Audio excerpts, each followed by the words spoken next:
BLA 2দের নিয়ে আজকে বৈঠক করেছেন অভিষেক বন্দ্যোপাধ্যায় এবং সেই বৈঠক থেকে ম্যান মার্কিং এর নির্দেশ দিয়েছেন অভিষেক বন্দ্যোপাধ্যায় এবং আগামী 1.5 মাস এই ম্যান মার্কিং করতে হবে বিএলএ 2দের এই নির্দেশ দিয়েছেন অভিষেক বন্দ্যোপাধ্যায়।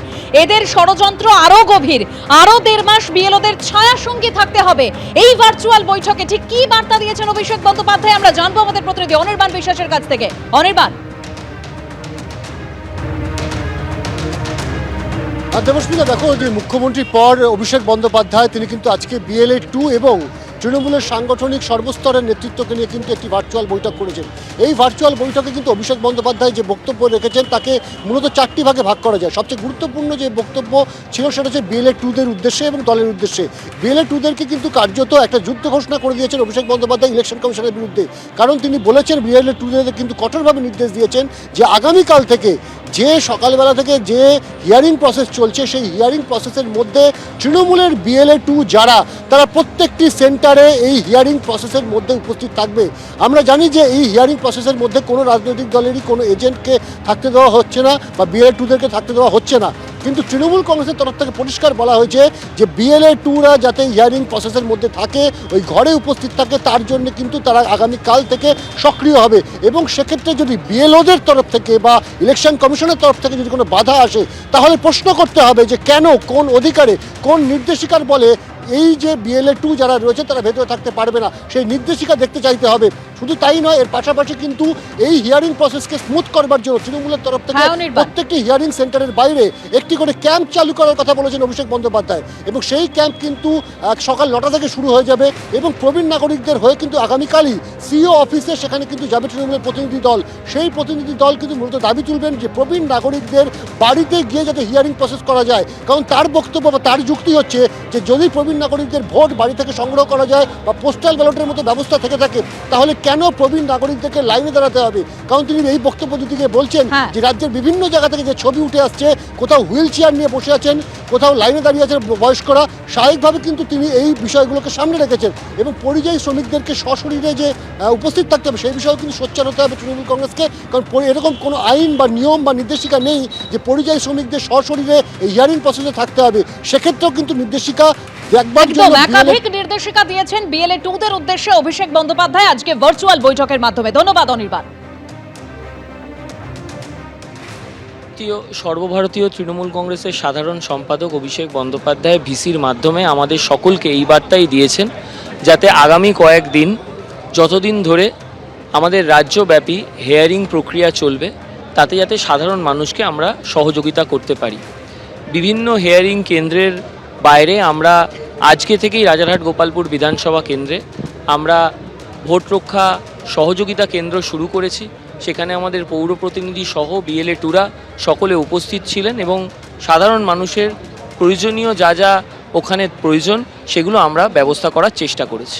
যাদের হিয়ারিং আছে ওখানে তাদেরকে খবর পেয়েছে কিনা সেটাকে সুনিশ্চিত করব এবং প্রয়োজনে যদি তাদের মধ্যে কেউ এরকম আছে যে হয়তো ডিসেবল কিংবা তাদের হয়তো বাড়িতে কেউ নেই, তাদের যেতে অসুবিধা হচ্ছে, সিনিয়র সিটিজেন, তৃণমূল কংগ্রেসের সর্বস্তরের কর্মীরা তাদেরকে দরকার পড়লে তাদের বাড়ি থেকে নিয়ে গিয়ে হিয়ারিং করিয়ে আবার বাড়িতে পৌঁছে দেওয়ার ব্যবস্থা করবে। উনি যেটা বললেন, বাংলার প্রত্যেকটা মানুষের গণতন্ত্র অধিকার, যেটা গণতন্ত্র প্রক্রিয়ার মাধ্যমে ভোটদান, সেটা সুনিশ্চিত করবার জন্য যা যা করণীয় সেটা তৃণমূল কংগ্রেসের বিএলএ 2রা করবে এই ব্যাপারে নিশ্চিত। এবং যদি কারো কাগজের কোনো সমস্যা থাকে এই প্রক্রিয়াতে সবচেয়ে যারা সমস্যায় পড়ছে তারা হচ্ছে মধ্যবিত্ত বাঙালি পরিবার, মধ্যবিত্ত খেটে খাওয়া পরিবার সবচেয়ে বেশি সমস্যায় পড়ছে তারা। আমরা বাড়ির লোককে নিয়ে হিয়ারিং পর্যন্ত পৌঁছে দেবো, কারণ অনেক মানুষ দিন আনে দিন খায়, তারা কি করে একটা দিন কামাই করে গিয়ে হিয়ারিংয়ে তারা যাবে। এই প্রক্রিয়াতে তো এমন একটা অবস্থা করেছে মানুষকে যে মানুষ কি করবে, কি কর্তব্য বিমূল মানুষ হয়ে গেছে। পরামর্শ থেকে মূল যেটা বুঝেছি, মাটি কামড়ে থাকতে হবে মানুষের পাশে।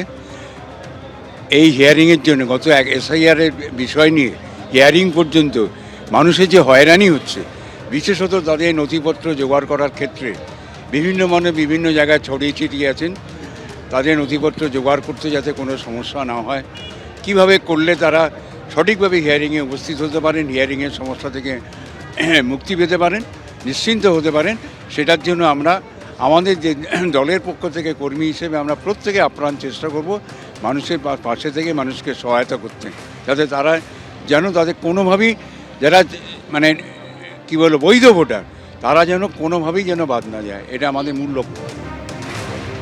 আমাদের সঙ্গে এই মুহূর্তে টেলিফোন লাইনে রয়েছেন বিজেপি রাজ্য সভাপতি শ্রমিক ভট্টাচার্য। শ্রমিক দা, অভিষেক বন্দ্যোপাধ্যায় BLA 2-দের নির্দেশ দিয়েছেন যে আরো 1.5 মাস ম্যানমার্কিং করতে হবে, গভীর ষড়যন্ত্র রয়েছে, তাই BLO-দের ছায়াসঙ্গী হয়ে থাকতে হবে BLA-দের। দেখুন, কেউ যদি তার দলের কর্মীদের কোনো নির্দেশ দেন তো সেটা নিয়ে তো ভিন্ন দলের কোনো বক্তব্য রাখবার প্রয়োজন নেই। তো এটা সম্পূর্ণভাবে দলীয় স্তরে একজন সাংগঠনিক বিষয় তার দলের কর্মীদের মানে BLO 2-দের নির্দেশ দিয়েছেন, দিতেই পারেন। তৃণমূল কংগ্রেসের কর্মসূচিটা মানুষ জানা। কোনো বৈধ ভোটার কোনো অবস্থাতেই যাতে বাদ না পড়ে সেটা দেখার দায়িত্ব প্রত্যেকটা রাজনৈতিক দলের। এখানে তৃণমূল, বিজেপি, কংগ্রেস, CPM বলে কিছু নেই। বৈধ ভোটার যেন বাদ না পড়ে। আবার একই সঙ্গে এটাও দেখতে হবে যে বাবা ছেলের বয়সের পার্থক্য 15 বছর, মানে 15 বছর বয়সে একজন 2 পুত্রের বাবা হয়ে গেছেন। এটাও দেখতে হবে যে বাবা থাকেন উত্তর 24 পরগনায়, তার 10 ছেলে থাকে মালদায়, আর 5 মেয়ে থাকে মুর্শিদাবাদে। এটাও দেখতে হবে। তো ভাই এবং বোনের বিয়ে হচ্ছে, এটা কোন ভারতের কোন সমাজে এটা আছে আমার জানা নেই। মামা ভাগ্নির বিয়ে তো দক্ষিণ ভারতে হয় এটা জানি, কিন্তু ভাই বোনের বিয়ে হচ্ছে কি করে? বাবা নাম স্ত্রী এবং স্বামীর ক্ষেত্রে এক, তাহলে কি করে হলো এটা? তো এই বিষয়গুলো দেখতে হবে। ABP আনন্দ, এগিয়ে থাকে, এগিয়ে রাখে।